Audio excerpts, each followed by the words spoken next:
Hey guys, this is Malinki. Welcome back to my channel Voice of Malinki. Today we will talk about meiosis, and if you are new in my channel, please subscribe my channel, and if you like my video, please do like, comment and share my video. So in the last lecture, I have talked about cell cycle and mitosis. If you are interested on that lecture, I am providing the link in the description box. So in our body, we have millions of diploid cells. And all cells go through mitosis or mitotic cell division and generate lots and lots of cells. Like that. Our body is made because of mitosis. But only one cell, that gamete, it is little bit different. Now in case of males, sperm is the gamete, and in case of females, egg is the gamete. Both sperm and egg are haploid. Now, they are the only cell found in our body which are haploid. But interestingly, they are generated from diploid cells by the process meiosis. So, from diploid cells, haploid cells generate. Therefore, meiosis is a specialized kind of cell division that reduces the chromosome number by half. Now let's talk about steps of meiosis. Now, first of all, we have seen in the last lecture that when a cell decides to undergo cell division, it enters interphase first. Right? Where cell increases in size and DNA duplication occurs and protein generation occurs.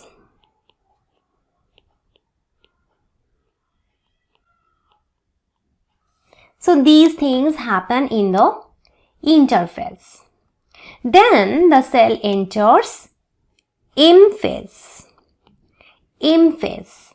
That could be mitosis or meiosis. Meiosis involves two cycles of cell division called meiosis 1 and meiosis 2. Meiosis 1 involves karyokinesis and cytokinesis. In karyokinesis, nuclear division takes place, whereas in cytokinesis, cytoplasm division takes place. Now, karyokinesis involves four phases: Prophase I, Metaphase I, Anaphase I, and Telophase I. Then cytokinesis occurs.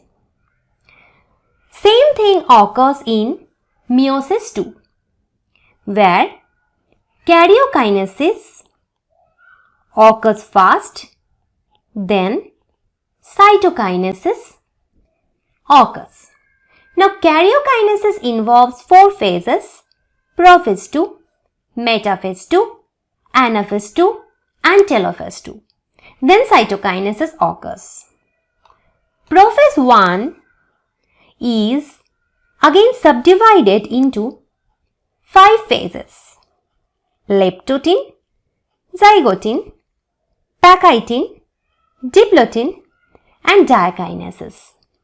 So you can remember a trick, that is lazy pat dips, dark chocolate. L for leptotin, Z for zygotin,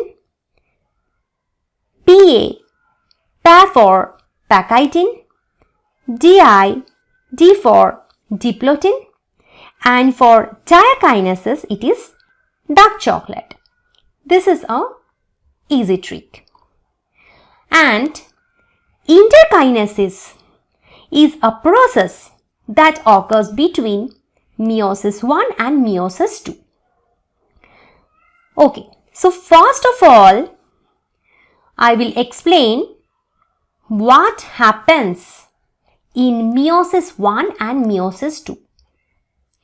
Okay, so this is a diploid mother cell. So we have 46 chromosomes, or you can see 23 pairs of chromosomes we have. And I am representing only 2 pairs here. Suppose this is pair of chromosome 1 and red one, this is pair of chromosome 2. Now, the cell decides to enter cell division. So, first it enters interphase, where duplication of chromosomes, or you can say DNA synthesis, occurs. Now, this cell after interphase contains double amount of DNA.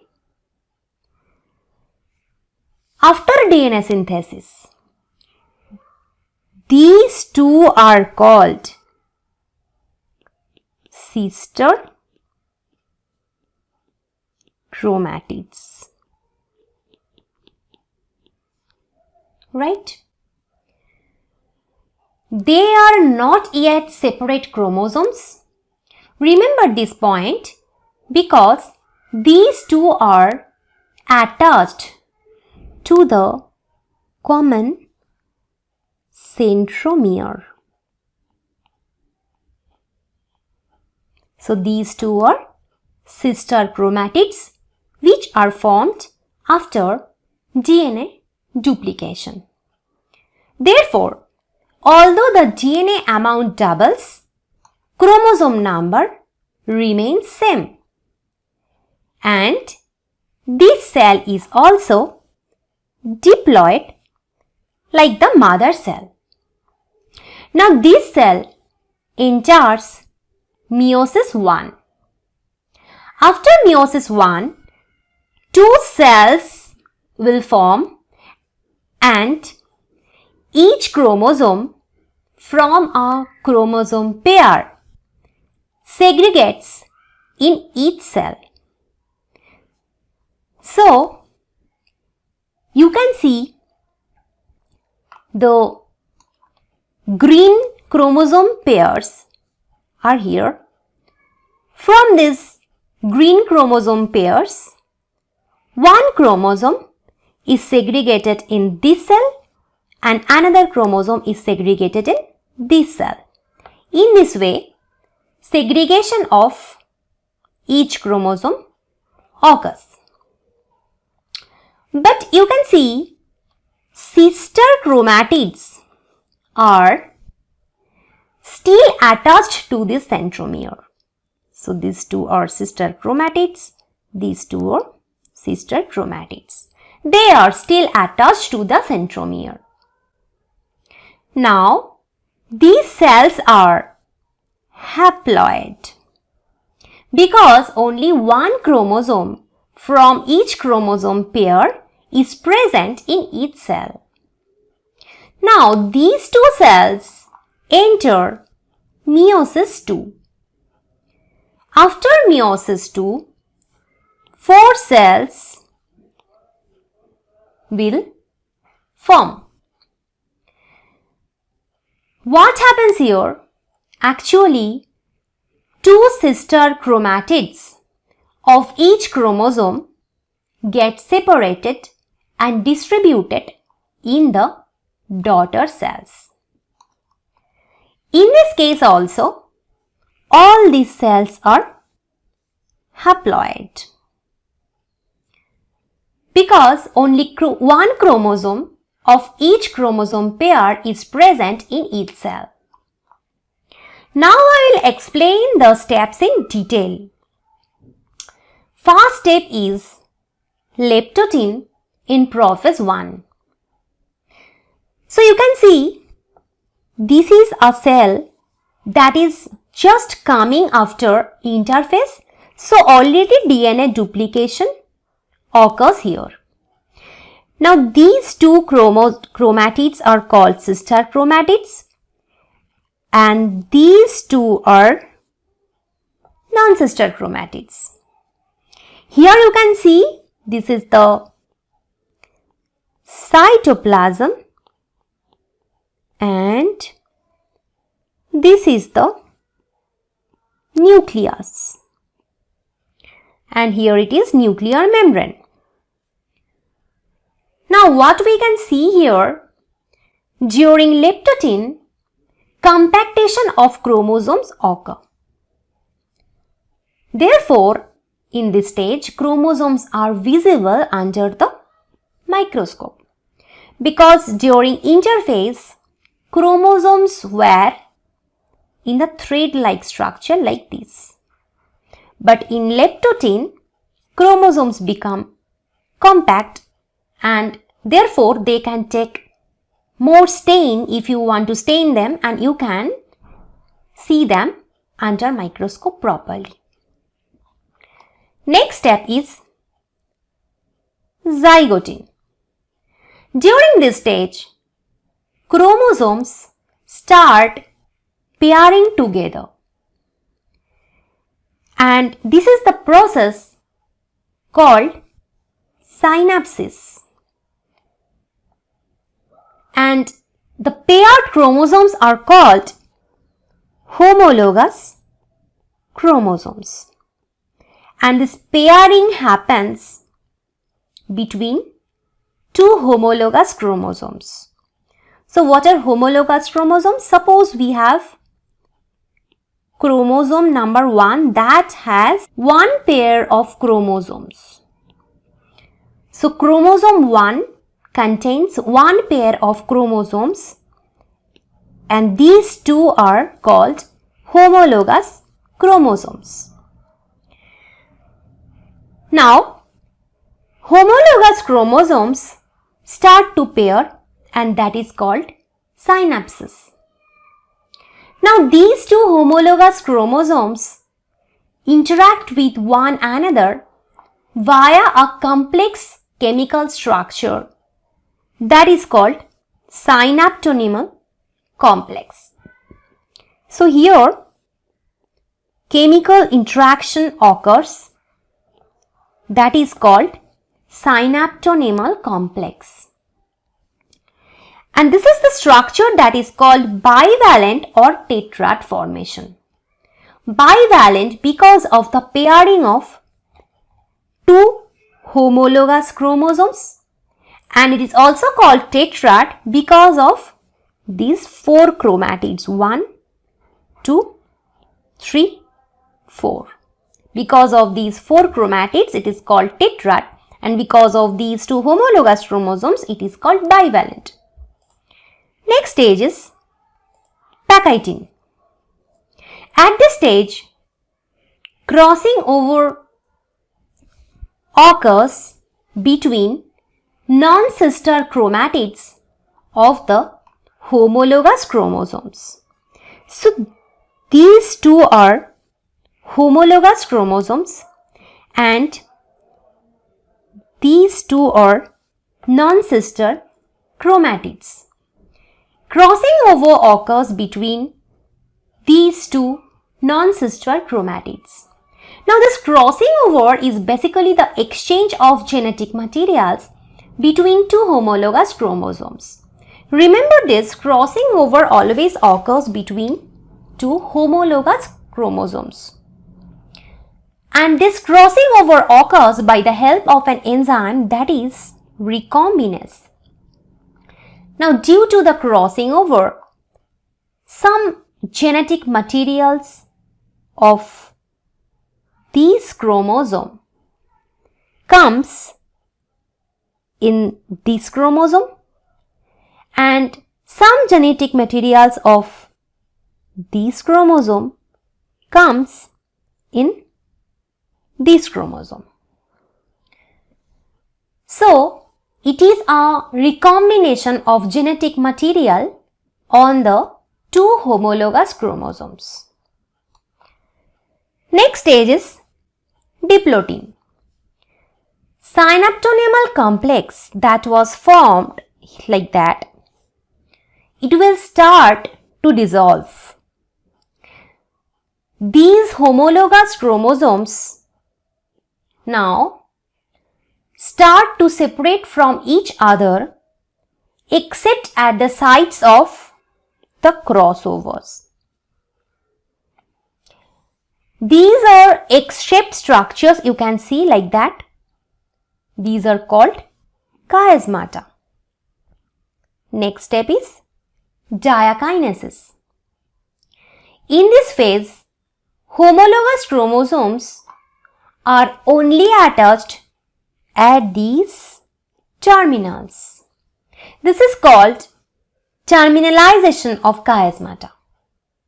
Other than these sites, chromosomes are now free from each other. You can see chromosomes are now free from each other than these two terminals.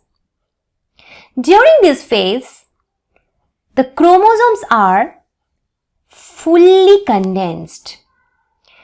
Nucleolus disappears and the nuclear envelope or nuclear membrane breaks down. So you can see that till Diplotine, nuclear membrane was there, and in diakinesis it does not have any nuclear membrane. So now the chromosomes are free in the cytoplasm. Next is Metaphase I. So the bivalent chromosomes align on the equatorial plate, that is the plate, it is the imaginary plate. Equatorial plate, it is an imaginary plate where these chromosomes now align. And this is the centrosome. Here also it has the centrosome. Two centrosomes are present and microtubules are coming out from these centrosomes, and you can see that microtubules which are coming from centrosomes attach to the kinetochore of chromosome. Kinetochores are actually the structures that are present in the centromere of the chromosome. It contains some special proteins that is called kinetochore. Next stage is Anaphase I. So here you can see that due to the shortening of these microtubules, occur, and due to that the homologous chromosomes separate and they are pulled apart. So homologous chromosomes separate and they are pulled apart in the different poles, in the opposite poles. But you can see sister chromatids are associated at the centromere. Next is Telophase. Telophase I. Now the nuclear membrane and nucleolus reappear. This is the nuclear membrane and nucleolus reappear. Here also it has the nuclear membrane. Then cytokinesis follows, that is the division of cytoplasm. And two haploid cells you can see, they form and they are called dyad. These are two haploid cells, they are called dyad. Now the stage between two meiotic divisions, that is meiosis I and meiosis II, is called interkinesis, and interkinesis is followed by meiosis II. Meiosis II starts from Prophase II. Now here we have seen that after telophase, two haploid cells are generated. Among those two cells, I am explaining with one cell what is happening. So what happens in Prophase II? First of all, the nuclear membrane disappears. So the chromosomes are free in the cytosol. Chromosomes become more compact. Next is Metaphase II. At this stage, the chromosomes align at the equator, and the microtubules which are coming from the centrosome, they attach to the kinetochores of sister chromatids. Anaphase II. Splitting of sister chromatids occur. They move toward opposite poles by shortening of microtubules. Telophase II. During this phase, two sets of chromosomes get enclosed by nuclear membrane or nuclear envelope. Cytokinesis follows. It results in the formation of total 4 haploid cells. They are called tetrad. Actually 2 cells from each of these. And after meiosis I, we have seen dyad formed. So we had 2 such cells, or dyad we had. So total we will get 4 such haploid cells.